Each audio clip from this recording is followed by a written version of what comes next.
Verdade. Você que está aqui conosco de volta da TV, seja bem-vindo e bem-vinda também. Vamos falar sobre Brasil e Estados Unidos. Mais um capítulo aí da nossa relação com os norte-americanos que pretendem classificar Comando Vermelho e PCC como grupos terroristas. O chanceler brasileiro Mauro Vieira conversou na noite de ontem por telefone com o secretário de Estado dos Estados Unidos, Marco Rubio, depois que o governo brasileiro soube extraoficialmente que o governo Trump deve anunciar em breve a designação das facções brasileiras, Comando Vermelho e Primeiro Comando da Capital, como organizações terroristas estrangeiras. Então, o Vieira está tentando entrar no circuito, para reverter a decisão que pode ser tomada pelos Estados Unidos. Quem está conosco é a professora, especialista em Direito Internacional, Priscila Caneparo. Professora, bem-vinda, boa tarde. E aí, a gente viu fato semelhante acontecendo aqui na vizinhança, e isso traz poderes extras para os Estados Unidos também, poder de ação, inclusive militar, Boa tarde. Boa tarde para vocês, boa tarde a todos que estão nos assistindo. Então, a designação efetivamente como um grupo, chamado como grupo terrorista, no caso do PCC e do Comando Vermelho, faz com que os Estados Unidos, na sua legislação interna, tenha poderes extraoficiais. Primeiro, a gente tem que observar que há uma condenação em relação às pessoas que fazem auxílio material para esses grupos chamados ou condecorados como grupos terroristas. Segundo, pode ter ativos financeiros congelados também, se porventura os Estados Unidos tiverem essa palpabilidade desses ativos. Terceiro, a possibilidade de supostamente pessoas ligadas ao grupo serem deportadas ou negadas a permanência, o visto delas nos Estados Unidos. E quarto, que é o que mais preocupa de fato, é a contextualização que os Estados Unidos eles podem agir unilateralmente para o combate desses grupos, se porventura esses grupos resultarem a uma ameaça aos cidadãos dos Estados Unidos e uma ameaça também à segurança dos Estados Unidos como um todo. Isso significa segurança tanto do ponto de vista de relações internacionais, quanto do ponto de vista econômico, tanto do ponto de vista também em relação à defesa. Então, a gente observa que há uma porta aberta aí, com essa designação de grupos terroristas, para haver uma intervenção militar ou ações multilaterais, ações unilaterais. Lembrando que isso é proibido no direito internacional. A gente está falando de regulamentação e legislação interna dos Estados Unidos e que acabou resultando, justamente na captura do Maduro. Ainda que a gente sabe também que outros interesses estavam em disputa quando, então, da captura do Maduro, não apenas a designação de de terrorista ou cartel de Los Soles. Carla, tem pergunta? Desculpa. Oi, professora, obrigada por estar aqui. Eu estava com o microfone fechado. Sobre o presidente Lula, o Mauro Vieira, a Mari Sanches trouxe aqui também, buscou o Rubio para tentar alguma negociação nesse sentido. O ministro Ricardo Lewandowski manifestava preocupação com essa designação de terrorista para essas instituições. Na avaliação da senhora, o governo brasileiro, a diplomacia brasileira, como é que ela deve agir em casos como esse?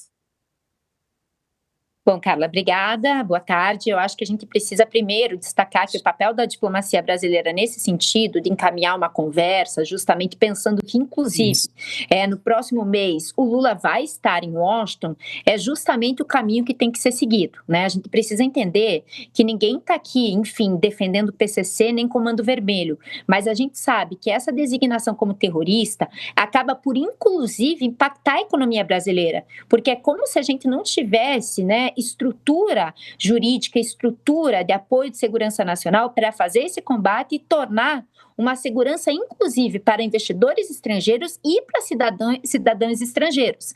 Então, dentro dessa premissa, tem que ser feita uma diplomacia, como está acontecendo em relação agora com o Mauro Vieira, indo falar com o Marco Rubio, porque é importante a gente entender o trâmite, dessa designação. Não é nenhuma dinâmica que não há uma estrutura concreta, mas a designação ela é feita por um dossiê idealizado pelo secretário de Estado, que no caso é o Marco Rubio, com auxílio do Departamento de Justiça e do Tesouro, e aí vai para o Congresso dos Estados Unidos aprovar ou não esse dossiê em 7 dias. Então, o caminho caminho da diplomacia brasileira é para se ter justamente um meio de barrar esse documento que não chega ao Congresso. Porque a gente sabe que quando chegar ao Congresso, aí o lobby brasileiro, e por intermédio da diplomacia, fica muito mais dificultoso. Então a gente precisa barrar, inclusive quando esse documento está nas mãos do Marco Rubio. É muito difícil porque a gente sabe que há uma imprevisibilidade de ações do governo Trump, principalmente porque o Marco Rubio ele possui uma mão de ferro em relação à América Latina. Então, dentro dessa premissa, se o Brasil conseguir reverter essa situação, vai ser um grande ganho da diplomacia brasileira. O tempo da professora está quase acabando, mas dá para fazer uma última pergunta, Letícia. Professora, boa tarde. Quais os riscos para a soberania do Brasil? Eu queria que a senhora explicasse um pouco qual que é a ameaça para cá, porque esse tipo de decreto abre um monte de brecha para os Estados Unidos, para o governo americano poder atuar em outros países do mundo. Então, como que o Brasil fica exposto com isso? Pois é, a sua pergunta é crucial para a gente entender, inclusive, quais são os poderes que os Estados Unidos idealizam quando ele designa uma facção ou um grupo como terrorista. Primeiro ponto, acaba que a nossa legislação interna é defasada e acaba por ser desconsiderada, porque, de fato, a gente tem uma lei aqui estabelecendo o que é terrorismo e, mais do que isso, o Brasil abraça o conceito internacional de terrorismo, que é feito por intermédio de uma comissão dentro do Conselho de Segurança da ONU. Dentro dessa premissa, é como se os Estados Unidos desconsiderassem por completo essa perspectiva de legislação nacional e de direcionamento internacional sobre o que é ou não ser terrorista. Dentro dessa premissa também, há uma segunda possibilidade, e isso que assusta, que infringe as normas nacionais, inclusive a soberania, que é a possibilidade de abertura para ações unilaterais dos Estados Unidos, inclusive intervenções militares aqui no Brasil.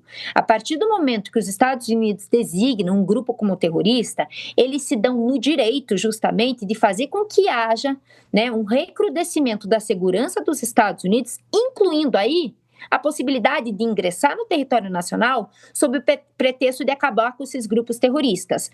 Dentro dessa perspectiva, é claro e evidente que fica muito, mas muito atrelada a uma nítida manifestação de violação à soberania brasileira. Nenhum Estado pode intervir no território de outro Estado, a não ser que seja, primeiro ponto, em relação à autorização do Conselho de Segurança, e segundo ponto, quando há uma legítima defesa, mas uma legítima defesa não preemptiva, não no aspecto de ser uma precaução, algo que ainda vai acontecer, mas quando há, de fato, uma intervenção ou uma agressão armada estrangeira, que não é o caso.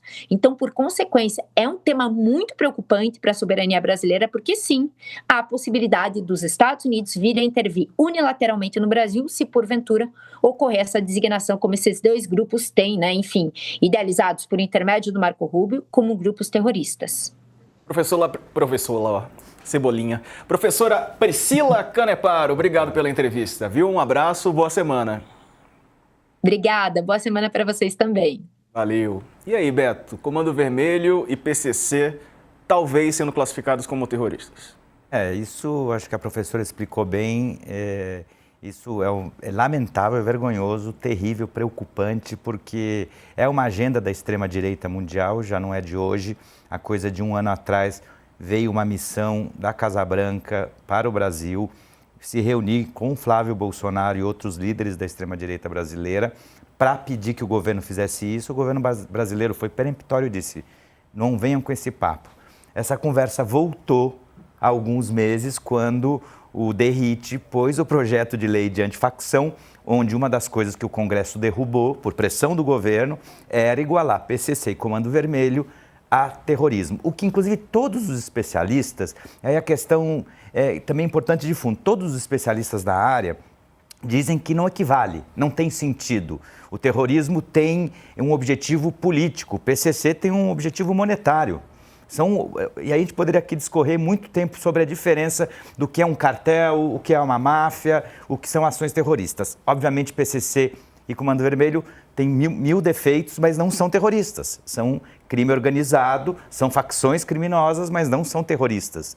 Então, e pode ter alguma ação pontual que se assemelhe, mas eles não fazem isso por política, fazem isso por seus interesses econômicos. A partir daí, quando, no âmbito dessas investigações, da discussão sobre taxá-las no Congresso, quando o Derrite puxou essa discussão, nessa mesma época era quando a Casa Branca, sobre a égide de dizer que estava perseguindo terroristas, bombardeou embarcações no Mar do Caribe. Pois bem, o ministro da Defesa, que agora virou ministro da Guerra nos Estados Unidos, o Peter Hegseth, pôs um tweet na época louvando a explosão de um desses assassinatos extrajudiciais, porque mataram, depois tinha gente no mar que eles fuzilaram e os corpos e nada, sem dizer qual era a prova que aquilo era droga ou eram não traficantes, se tinham ou não inocentes no meio.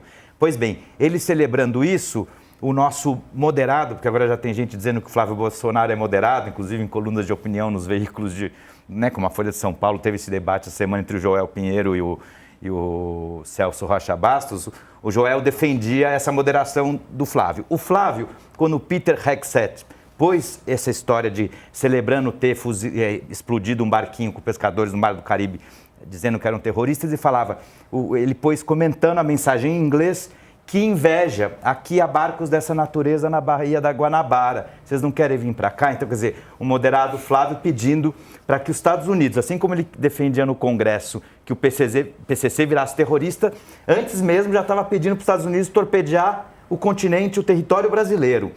Acho isso um erro. Acho que a estratégia, digamos assim, não só no econômico, mas no cultural, o Lula parece que com o discurso desse final de semana das mulheres vai colocar a agenda das bets, do feminicídio e a soberania como agenda cultural do governo, né? Então parece ser um erro, eu acho, porque essa discussão pode ser um tiro no pé da extrema-direita. Não sei se os brasileiros vão gostar, independente de combater o PCC, quando começar os Estados Unidos a jogar torpedo na Baía da Guanabara ou no Jardim Ângela para matar o PCC e matar os vizinhos. Eles chegaram a dizer, né, que os traficantes poderiam ser acertados por mísseis, que são mísseis de alcance preciso, enfim. A gente está vendo no Irã a precisão nas escolas com as crianças morrendo. Aliás, chegou uma imagem, né, divulgada hoje da morte, uma escola atingida. O míssil atingiu o local, ficar ao lado de uma escola, 175 pessoas morreram. Letícia.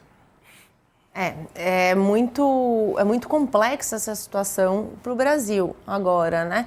Porque no ano passado, quando o Donald Trump, ele tomou posse, acho que foi no próprio dia 20 de janeiro, ele já assinou um decreto colocando alguns cartéis dentro dessa denominação de narcoterrorismo e aí mudando a regra do jogo, dizendo, olha, como narcotraficante a gente pode fazer o que a gente quiser. Que tá aí a desculpa, uma das desculpas dele, para chegar na Venezuela e falar, isso daqui do jeito que vocês estão comandando esse país não funciona, nós vamos interferir aqui, como o professor estava explicando. Existia naquela época, aquele ponto já foi uma porta para abrir para chegar no Brasil, porque a gente sabe que o PCC tem ligações com cartéis internacionais, com grupos internacionais de droga, com o próprio Trem da Aragua, que era um dos nomeados pelo Trump no início do ano passado, como um grupo narcoterrorista. O que acontece? Esse risco para o Brasil, ele de fato existe. É que é tão inimaginável para a gente pensar, não, vai chegar alguém aqui, algum governo maluco para querer brigar com a gente porque tem traficante morando aqui, é muito inimaginável. E quando alguém faz uma fala tão irresponsável como foi a fala do Flávio Bolsonaro sobre a Baía de Guanabara no ano passado, está ignorando uma série de consequências. Que é tão inimaginável, é tão sem sentido essa frase que fica até difícil comentar ela. Mas, de fato, o senador foi lá e falou, olha, aqui na Baía de Guanabara tem um monte de traficante aqui. A gente fica sob um risco que antes parecia completamente inexistente, porque aí você olha e fala, não, mas ninguém vai ser tão maluco. Só que o que aconteceu no dia 3 de janeiro desse ano, com menos de um ano que Trump estava sentado na cadeira, foi lá e falou o seguinte, não, Nicolás Maduro, adeus, sequestrou o presidente da Venezuela. A gente não tem a menor condição de sequer visualizar algo do tipo, algum tipo de invasão americana, seja de qual nível ela seja, qualquer nível ela seja, aqui no Brasil, Diego. Pois é, Carla, o tempo está acabando, deixa eu ouvir rapidinho também. Bom, eu acho que, enfim, pegando esse último gancho aí, até o presidente Lula hoje falou sobre esse aspecto da vulnerabilidade brasileira da defesa, mas não é um privilégio que não é privilégio, evidentemente, apenas nosso. A gente está falando dos Estados Unidos, a maior potência bélica que gosta e ganha com a guerra, e um presidente que esse sim a gente sempre falou nas bravatas, das bravatas, porém a gente tem visto que não tem, não, isso ninguém faria, porque o Trump está fazendo. Ele é aquele presidente que quer o Nobel da Paz, mas também para acabar, para chegar na paz, ele faz guerras, né? Então é algo assim realmente muito complexo para explicar por tudo isso que a gente está vivendo, né? Enfim, acho que o Beto deixou muito claro a diferenciação entre o PCC, o Comando Vermelho e entidades terroristas, né, entre terrorismo e o crime organizado, de fato, muito diferente e abriria uma margem perigosa. Agora, sim, é isso, Diego, o governo brasileiro, a gente espera que a conversa do Lula com o presidente Trump entre no entendimento e etc, e vá para uma questão um pouco mais diplomática nas relações aí do Trump, porque, de fato, se ele conseguir essa aprovação, a vulnerabilidade brasileira aumenta muito, né? Uma vulnerabilidade que, infelizmente, é de todos os países do mundo, praticamente, quando a gente fala nessa questão militar.